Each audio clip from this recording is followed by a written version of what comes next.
Hello guys, welcome to another video of stock market from Shanti gold international limited. Guys IPO का आज day 2 का subscription open हो रहा है। जानेंगे लाइव सब्सक्रिप्शन जीएमपी कितना चल रहा है, लिस्टिंग कितना मिलेगा, परफॉर्मेंस कैसा रहा, अप्लाई करें या फिर नहीं, लास्ट डे अप्लाई करने के। चलिए फ्रेंड्स वीडियो स्टार्ट करते हैं। आईपीओ 25 जुलाई ओपन हुआ था, 29 जुलाई कल के दिन क्लोज किया जा रहा है। 10 रुपीज का face value 189 to 199 rupees per share की प्राइस बन 75 शेयर्स की लॉट साइज।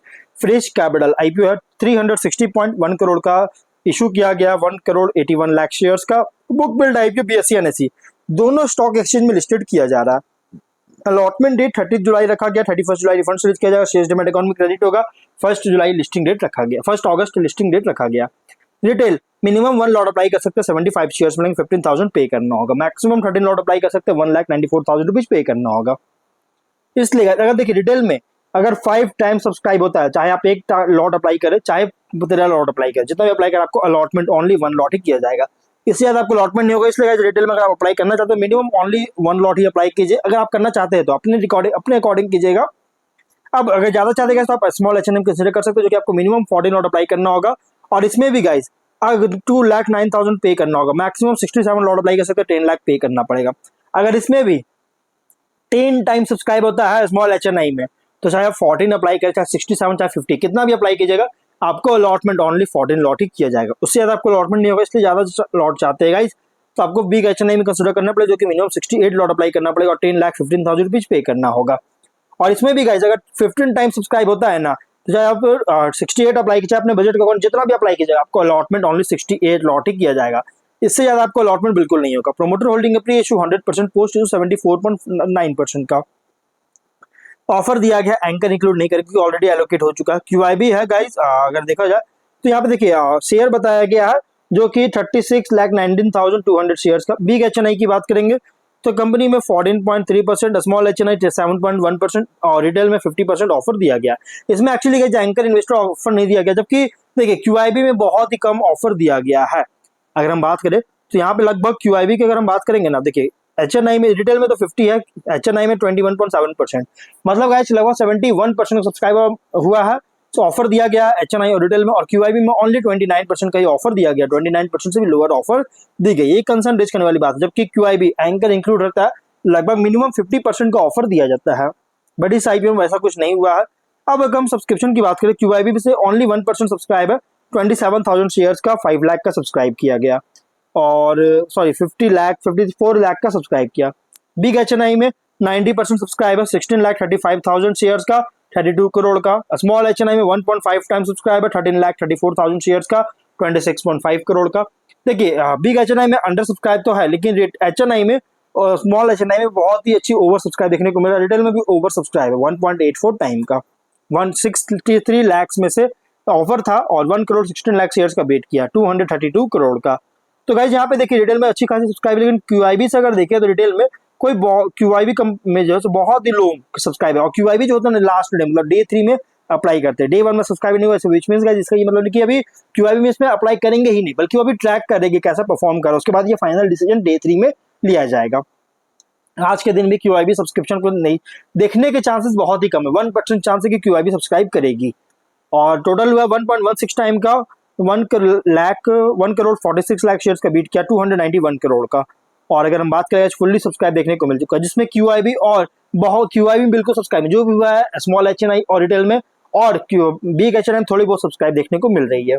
जीएमपी की बात करेंगे तो कंपनी का जीएमपी अगर देखा जाए तो इसका जीएमपी ट्रेड कर रहा है, अगर देखा जाए तो 38 रुपीज का, 19.1% की अच्छी लिस्टिंग, एक डिसेंट लिस्टिंग मिलने जा रहा है। 237 रुपीज की लिस्टिंग एक्सपेक्ट कर सकते हैं।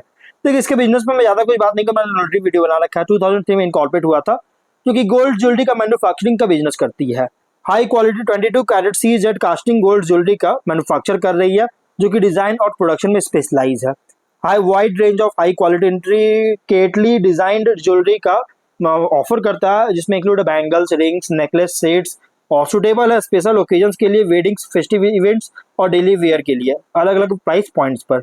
देखिए कंपनी जो है ना ATCAD डिजाइनर्स है, जो कि क्रिएट कर रहे 400 gemstone studded CZ gold jewellery design का मंथली, और एडवांस CAD टेक्नोलॉजी का यूज कर रही है इंटीग्रेट पीसेस को क्राफ्ट करने के लिए। और अंधेरी ईस्ट में इसका मैन्युफैक्चरिंग फैसिलिटी है, और एनुअल कैपेसिटी है 2700 kg का, और जिससे प्रिसाइज और एफिशिएंट ज्वेलरी प्रोडक्शन को इनेबल कर रही है। कंपनी जो है स्टैब्लिश किया लॉन्ग टर्म रिलेशनशिप अलग अलग ज्वेलरी बिजनेस के लिए के साथ। अलग अलग कॉर्पोरेट ब्रांड्स है जैसे Zoya Lucas, Lalita jewellery, Lucas enterprises और विश्वराजू ज्वेलर्स, श्री कल्पतारू ज्वेलर्स, ये सभी इसके क्लाइंट्स है जो कि बिजनेस पार्टनर्स वगैरह है। और कंपनी जो है 2003 में ऑपरेशन स्टार्ट किया था और अभी इसका 15 स्टेट्स और 1 यूनियन टेरिटरी में एक्सपैंड कर चुका है। ब्रांचेस जो है लगभग मुंबई, बैंगलोर, चेन्नई, हैदराबाद में है।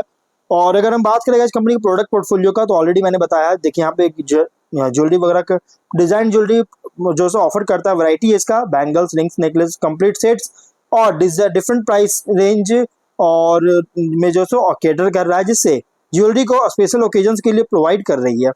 Competitive strength, wide range of jewellery design करता है टीम ऑफ एक्सपर्ट्स के द्वारा। कंप्लीट इन हाउस मैन्युफैक्चरिंग है जो कि क्वालिटी को जो है इंश्योर करता है हर एक स्टेप पर।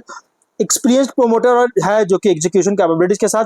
फाइनेंशियली स्टेबल बिजनेस मॉडल है। एस्टैब्लिश्ड की रिलेशनशिप है कॉर्पोरेट और ज्वेलरी बिजनेस के साथ।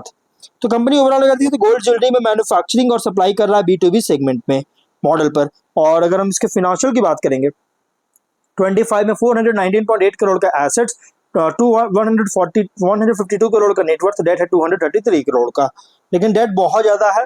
रेवेन्यू प्रॉफिट की बात करें तो 23 में 682 करोड़ का रेवेन्यू, 19.8 करोड़ का प्रॉफिट, 24 में 715 करोड़ का रेवेन्यू, 26.9 करोड़ का प्रॉफिट, 25 में 1112 करोड़ का रेवेन्यू, 55.8 करोड़ का प्रॉफिट है। फाइनेंशियल अगर देखा जाए तो टॉप लाइन हो या बॉटम लाइन कंसिस्टेंट ग्रोथ होता हुआ नजर आ रहा है। बट कंपनी जो है ना हाईली कॉम्पिटिटिव सेगमेंट में ऑपरेट हो रहा है। कॉम्पिटिटर कौन कौन से मैं आपको आगे बताऊंगा। ROC 25.7%, debt to equity 1.6 time जो कि थोड़ा ज्यादा देखने को मिल रहा है। RONW 44.8%, PAT margin 5%, EBITDA margin 8.8%, price to book value 7 time, PE ratio 19.24 time का है। रिस्की क्या है तो सिग्निफिकेंट डिले देखने को मिल चुका है TDS पेमेंट में, जो कि पोटेंशियली पेनल्टीज इंकर किया है, पेनल्टीज वगैरह लगाया गया कंपनी पर। और इन हाउस मैन्युफैक्चरिंग पर जो है बहुत ज्यादा हैवी रिलायंस है जो कि फ्लेक्सिबिलिटी इम्पेड कर सकता है। क्रिटिकल स्किल्ड पर्सनल अगर छोड़ते हैं कंपनी को तो ऑपरेशन डिस्टर्ब कर सकता है अगर इसे रिजाइन करते हैं तो। नॉन कॉम्प्लियंस है एनवायरमेंटल लॉज के साथ जो कि ऑपरेशनल शटडाउन रिस्क कर सकता है। और इन एडिक्वेट वर्किंग कैपिटल जो कि बिजनेस एक्सपेंशन एफर्ट्स जो कर लगा रही है उसको हैंडल कर सकता है। अब अगर हम बात तो गाइस देखिए यहाँ पे Indian James and jewellery industry जो है मार्केट साइज 20 से लेकर 29 फिनेंशियल तक, देखिए यहाँ पे 25 तक क्या था, 23 तक देखिए 28.7% CA जैसा ग्रोथ देखने को मिला था। लेकिन उसके बाद अब जो है एस्टिमेट लगाया गया कि 8.86% CA जैसा ग्रोथ करेगी। और इंडियन जो कि ये तो का इस बात मैंने कहा दिया Indian James and jewellery industry का। और Indian gold jewellery industry market size की बात करेंगे तो 31.5% CA का ग्रोथ था जो कि 23 तक। और 23 के बाद से 29 तक एस्टिमेट रखा गया था 9.7% CAGR का, जो कि 25 तक तो ग्रोथ 26 तक 25 तक ग्रोथ करती हुई नजर आई थी। अब अगर हम बात करें इस कंपनी के शॉर्ट का, देखिए मैंने स्ट्रेंथ आपको बता दिया, वीकनेस भी आपको मैं बता देता हूँ।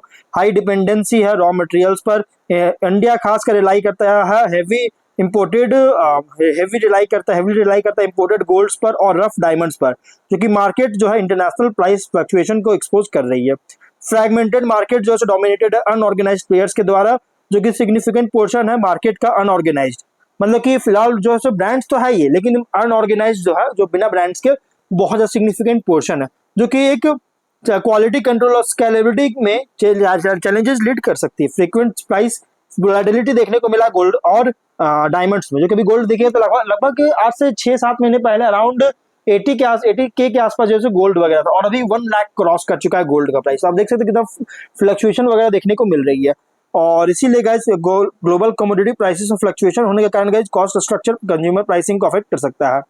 लिमिटेड इनोवेशन है डिजाइन एंड टेक्नोलॉजी अडॉप्शन में, और जो कि स्लो अडॉप्शन के कारण गाइस मॉडर्न ट्रेंड्स और डिजिटल टूल्स को अफेक्ट कर सकता है, जो कि यंगर कंज्यूमर को अपील कर रहा है, यंगर कंज्यूमर को जो सो मतलब कि ऑप्टेन कर रही है इसको लेकर। और अगर यहाँ कुछ रिस्की भी है, थ्रेट की बात करें तो इकोनॉमिक स्लो डाउन के कारण कंज्यूमर स्पेंडिंग जो है ये डाउन टर्न हो सकता है, रिड्यूस कर सकता है। जैसे इकोनॉमिक डाउन टर्न अगर होता है तो सिग्निफिकेंटली इंपैक्ट करेगा डिस्क्रिशनरी स्पेंडिंग और अफेक्ट करेगा ज्वेलरी सेल्स को। रॉ मटेरियल्स का कॉस्ट लगातार इंक्रीज हो रहा है, और जिस तरह से गोल्ड डायमंड और अदर मटेरियल का प्राइस हाइक होता है, अगर ये जिसके कारण मार्जिन श्रिंक हो रहा है, कम हो रही है, और कंज्यूमर के लिए अफोर्डेबिलिटी भी जो इम्पैक्ट कर रही है, तो कुछ प्रॉब्लम भी है कंपनी पर। अब इसके अलावा अगर हम बात करें तो देखिए खासकर कंपनी जो डिमांड है ना, अगर हम देखेंगे तो ये दिवाली, अक्षय तृतीया में बहुत इस तरह की फेस्टिवल जो कि सितंबर से नवंबर, जो कि पोस्ट खरीफ हार्वेस्ट जो होता है, इसमें रूरल डिमांड का जो टिपिकली पीक पर होता है, रूरल डिमांड जो है बहुत ही हाईली होता है, मतलब सेकंड हाफ में कंपनी का डिमांड बहुत ज्यादा होता है। और अगर हम बात करेंगे कुछ और देखिए, हम स्टेट वाइज बात करते हैं तो मेनली इसका रेवेन्यू जनरेटर तमिलनाडु से, जो कि लगभग देखिएगा तो लगभग 39% टोटल रेवेन्यू को, सॉरी इस बार का 30% का टोटल रेवेन्यू को जनरेट किया है। और आंध्र प्रदेश 16% का रेवेन्यू जनरेट हुआ है। और अगर हम देखें तो कर्नाटक 13% का टोटल रेवेन्यू साउथ इंडिया से हो रहा है, जो कि 72.7% का।